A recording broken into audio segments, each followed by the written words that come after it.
Hey guys, welcome back to our YouTube channel Want to Stay. Today in this video, let's learn about how to fix the problem saying try again later in TikTok. So let's get started. At first, let's get into TikTok app. So here it is. Now, over here in the bottom right, we can see profile icon. Simply tap on that and you can simply continue with Google or Facebook or your username. So let's go for Facebook for now. And let's continue.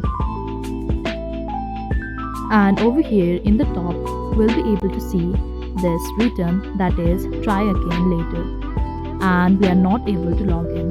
Now we can click on this three-line icon on the top right and scroll down and click on report a problem.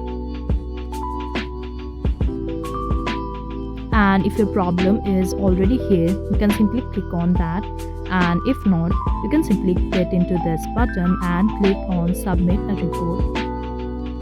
Now you can write the problem, that is try again later option is showing on and you are not able to log in. Once you are done, you can add the screenshot of the problem as well and simply click on submit over here. And after that, we'll get a reply from TikTok and our problem will finally be fixed. So that is all. I hope you liked the video. Please do like and subscribe. Thanks for watching.